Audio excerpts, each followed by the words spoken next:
The following is incredibly delicious. Your taste buds have been advised. We're not in the kitchen today. We're here at the Cudlobe Angus Farm. From the heart where flavor is forged, the man, the myth, the legend returns with another jaw-dropping recipe. Ladies and gentlemen, all those gathered, now we feast. And now your host, Big Mike the Chef 2K. Then I got a water too. Last trip that we had to the Nesnek Farms was absolutely informative. I learned so much. We got to see what they're feeding the cattle. We got to learn a lot about the process. But today I think they're taking us out there and they're gonna show us a little bit more. We're going to a different farm. What is it called again? We said it earlier. I'm just gonna say farm. Hold on, I got you. Angus. We're going to the Cudlobe Angus. That doesn't make sense. Ranch, okay. Yeah. We're heading to the Cudlobe Angus Ranch. They've got the bulls from last year there. They've got some babies there. We're gonna see a little bit about the breeding process, I think. That's it.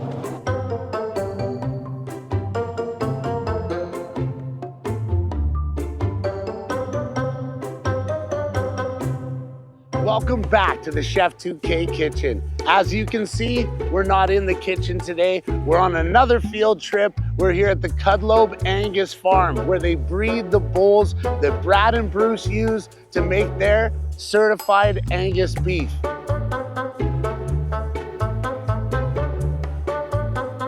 Mike, pleased to meet you. Thank you so much for having us out. This is amazing.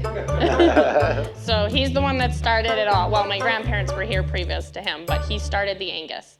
I was born in the spring of '52, so I was born the year they moved here. They moved over here from Lomond in '52, established this here with their shorthorns and that, and then I bought the first Angus cows. Dad was going to a little sale up at Nanton. He said to me, he said, "You want to go look at, they're selling 30 purebred Angus cows up there. You want to go look at them?" And I thought, well, that'd be something different than the shorthorn, something that I could have. I was just getting ready to get out of high school. As I was leaving, Mom said, "Well, if they sell cheap enough days, you can buy one for me." We bought the high-selling cow that day at $400. Oh, wow. But I paid $290 for another one and $270 for the one I bought for Mom. So that's where you started with the Angus? Yeah. Right there. Yeah. So this is all your guys' land back there too, right? Yep. So the hill you see there, that's ours. It'll go down to the next road, and then the road on the other side of that road's ours. Everything that way to the next road is ours. Moved here. We bought the first Angus cows in 1967. Livestock, purebred livestock have been a part of our family since the turn of the last century. Actually, Cudlobe is Baltic spelled backwards. Mom and Dad did that when they bought the farm. They were looking for a name for their registered cattle, and this farm is registered with the Alberta government as Cudlobe Farms. Cudlobe Farms. In the early 2000s, we decided to go more on what we could do with make these cattle better on the inside. Yep. That has been recognized by the Certified Angus Beef of the U.S. We were awarded first Commitment to Excellence Award ever given outside the United States. Caitlin, my daughter, has developed a ranch to table beef program here, and Certified Angus has brought out ranch to table for smaller producers. So there's only 6 at this time in North America. There's 5 in the U.S. We are the only ones in Canada. We're the only ones outside the U.S. Trying to raise cattle that were better on the inside. Over the years of raising your cattle, you guys have just kind of gone through different changes and just made things better. Really, right? Angus are known for great beef, but there is a difference, there's a difference within the breed just as much as there is between other breeds. In the early 2000s, we were able to start identifying these cattle through ultrasound, DNA. You could develop different lines of cattle that you knew were higher carcass cattle. So you can go through the genetics and then start to pick the best genetics and then produce the best cow. Yeah, we run a very extensive AI embryo program. Not artificial intelligence, artificial insemination. Insemination, okay. It's easier to buy semen and create the bull yourself. Holy cow. So we just had a newborn calf here. This calf won't be older than 15 minutes old. Oh, wow. Its mom's right back there. She's just backed up a little bit because we're so close. But our cows are very calm and quiet, so we're very fortunate to be able to get in here with our cows like this. This calf will be up in half an hour sucking mom and ready to be on the move. Right now we are in the middle of calving. We start calving hopefully January 1st is ideal. We breed for January 7th. As my dad said, we artificially inseminate or embryo transfer. We'll calve 300 mama cows. So that's what you're breeding, this is a bull. This is a baby bull. That's awesome. How come you guys calve this early? You know the weather can be cold, like is that a factor? Like why do you guys calve in January? So being a purebred herd, we're calving when it's optimal time for our buyers. Okay. So we calve in January. So this calf will be 18 months old. They hit maturity about 12 months old. So that 18 months just allows them to be able to breed a few more cows in a pasture. Weather like this or a little bit colder, we like to be in about -10 to +5 weather. It's a clean environment. There are no germs. So we see a lot of less sickness. Yeah, no germs are gonna produce in -5, that's for sure. Exactly.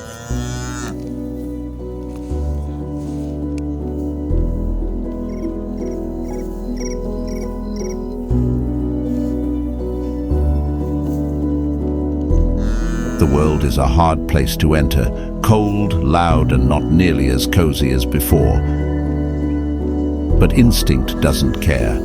Legs shake, muscles learn, and before long, he's standing. Wobbly, ridiculous, but standing. The first step is more of a lurch, the second, a stumble, but he keeps going, because that's what life does. It moves forward, whether you're ready or not. People see farms like this as the end of the road, but for him, it's just the beginning. And for now, that's enough. This is insane. I did not know we were gonna do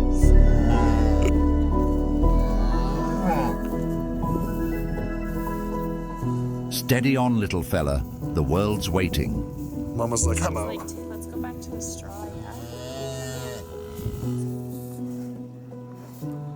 So at this age, they're just following shadows. Oh, really? Yeah, but within an hour, he'll know who his mom is. All right, guys, we just got to experience something amazing. Babies first suck. That's how they do it. I would have said babies first steps. Is it babies suck? Sucked milk. So this is the placenta, and you want to see that come out of every cow, because if that doesn't come out after they've calved, they'll get sick. An Angus cow is very, very maternal, and by that we mean that the breed is known for being good mamas. So she will protect that calf. Coyote, wolf, any predators. Fierce mamas. My parents, when they were looking to move from Lomond, they looked around at different places and they tried to find a place that had a large barn and a fairly large house too. Because you gotta have a lot of kids if you're farming. Yeah, we're gonna go to the house. The house was built in 1910. It's like, that's amazing. This is awesome. This is history. We're here at the farmhouse, guys. This house was erected in 1910 and they're still here making beef beautiful. It was a Sears house. Sears used to sell these houses. This was a $500 house when they built it. From Sears? Yeah. Okay, Coco, in you come. Take my boots off out here. Yeah, some shit on them. Take your shoes off. Yeah, yes, that's. That's the award for commitment to excellence from Certified Angus Beef. First one given outside the United States. You can see the growth of the farm. This was 1954. So that's the barn in its original state right there. Right. Is that the house as well? Yeah, that's the house as well. God. Take us through the stages. This would have been in the early 60s. I believe that one's got a date on it. I believe it's 1972, I believe. Yeah, that's what it says.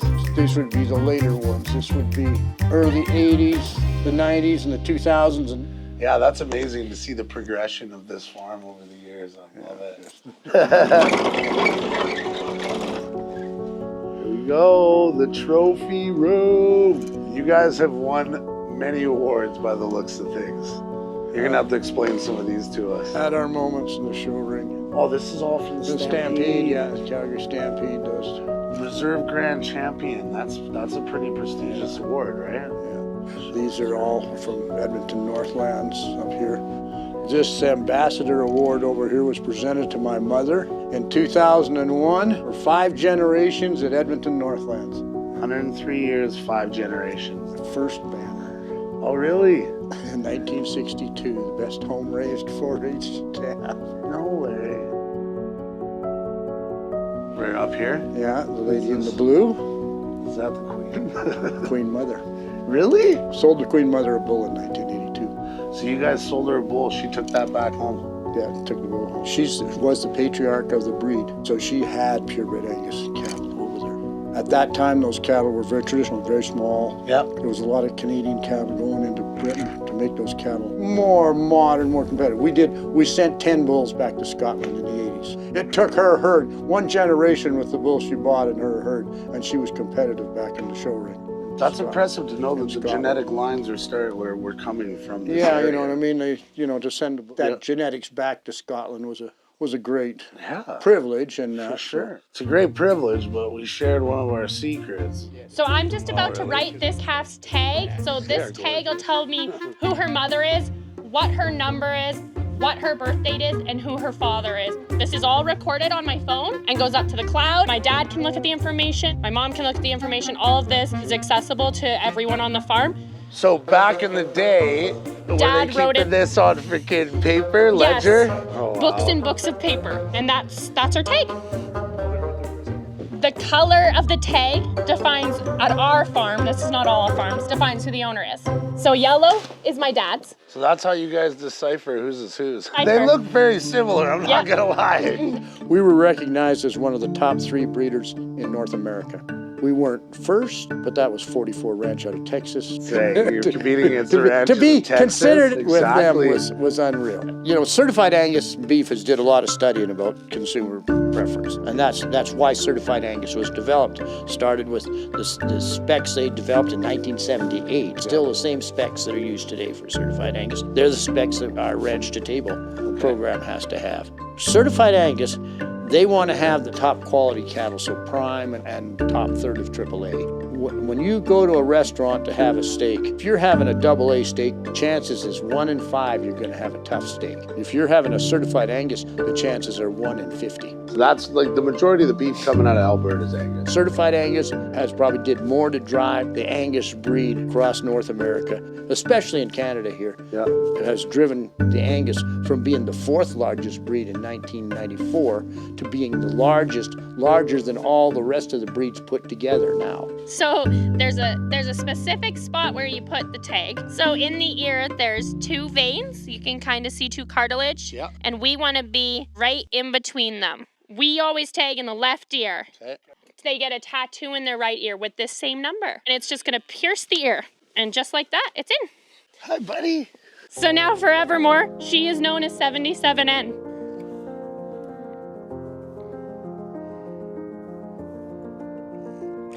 So this screen is cameras set up all around the yard. We can watch pretty much all the cows that are ready to calve we have under a camera. I'll move her to the barn later, yeah. So that's a Denver. We've got some Denvers, and then these are porterhouses. There's some sirloin butts in there too, but that's a Denver. A Denver's from the shoulder, so kind of near the chuck, yeah. This is the original table or the original sign. This is the original sign that was out at the highway. I'm starting to become obsessed with this whole farming thing and the beef industry. And my daughter now wants to join 4-H and she wants to start barrel racing. And I met my wife when I was 15 years old. We've been together ever since. She was my high school sweetheart, still is. We need to start supporting our farmers and the struggles that farmers have to go through every single year, because it's a battle every year.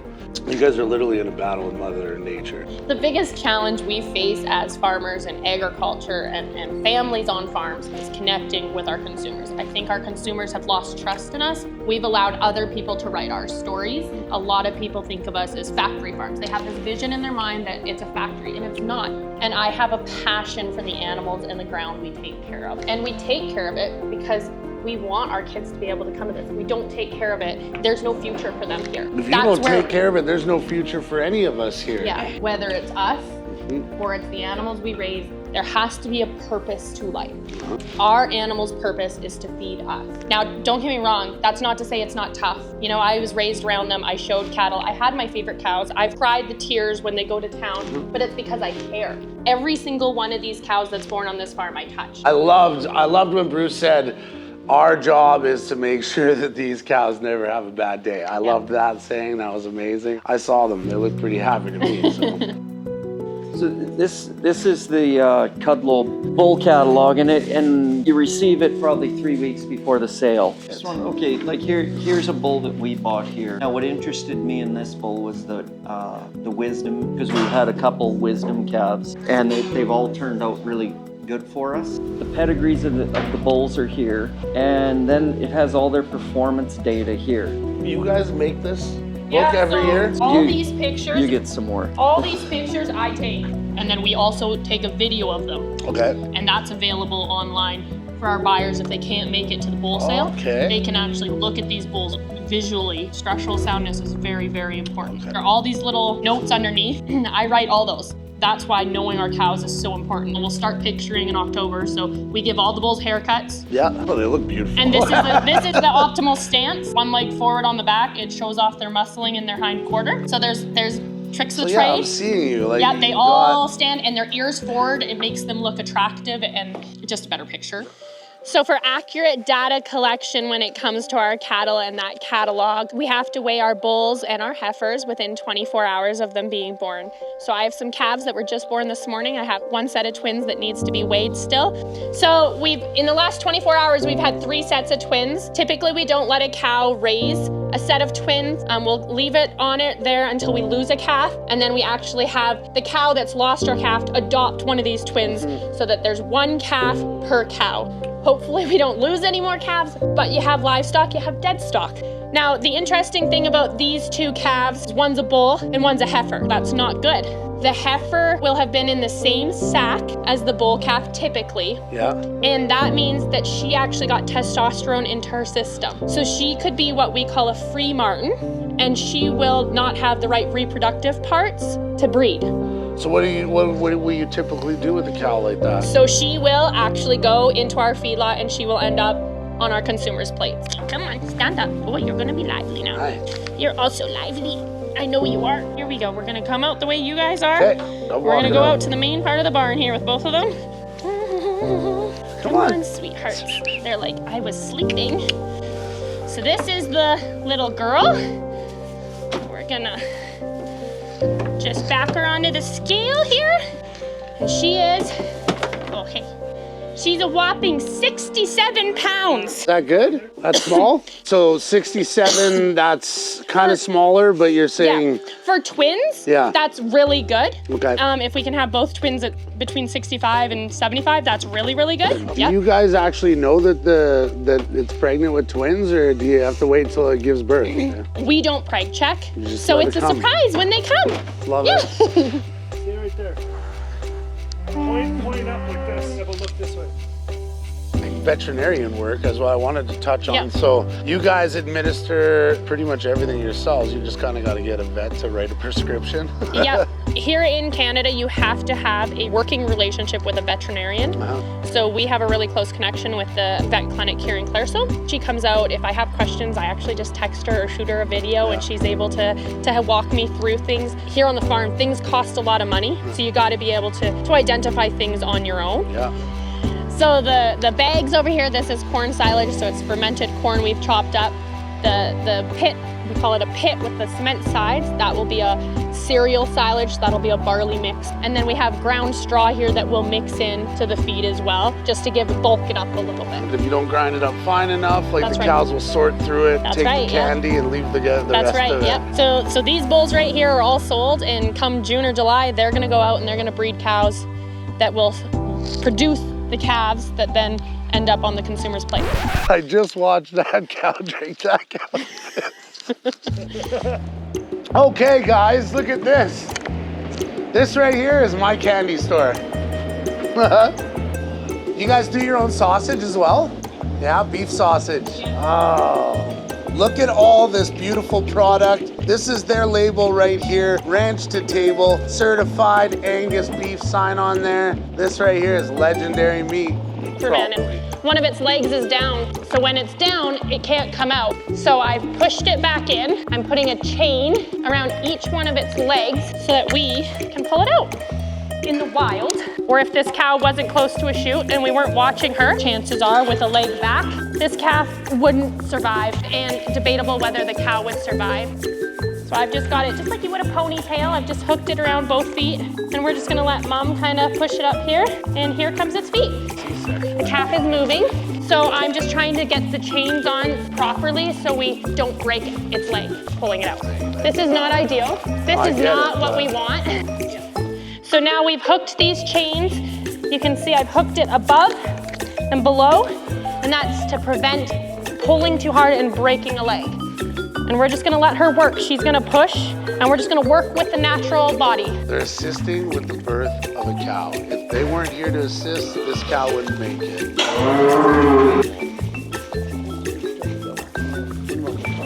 He's good.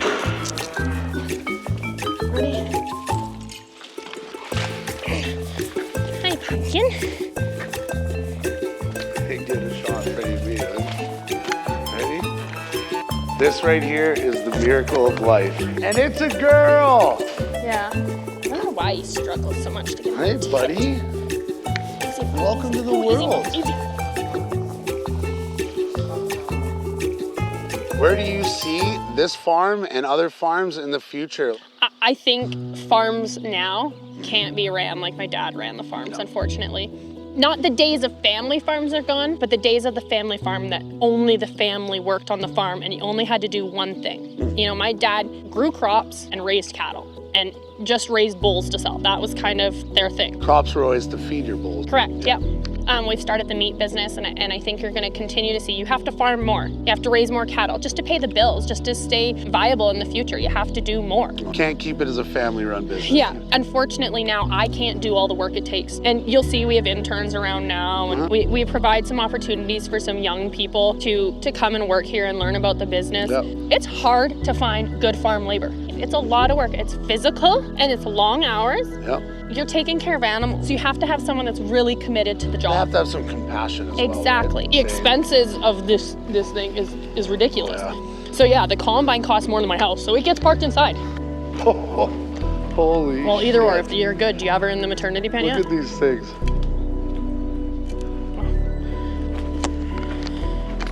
Not just that we got to go and visit a farm and going to see how a farm, an active cattle farm runs, that's pretty impressive. But we were at a special farm. We, as we say with our programs, that we judge our success by our customer success. This was hung in this barn by my grandpa, and there's hay in the loft that my grandpa put up there. So this calf right here, he was the 72nd one born this year. That's what his number means, yep. Hey guys, we're here with Bruce. We got Caitlin and Dice. We're on the Cudlobe Angus farm. These old cows, if they get hurt or injured, they go to hamburger. That's nicer to them than expecting them to continue to live as is. You guys want to see science? This is science, okay? This is the science that matters in the world, all right? Well, there you have it. Another riveting adventure in the books. Surprisingly, this one even had substance, growth, life, and a bit of existential reflection. But don't worry, we'll be back to our usual nonsense next week. Until then, cheers, be good, and if you ever find yourself on a farm, try not to look too tasty.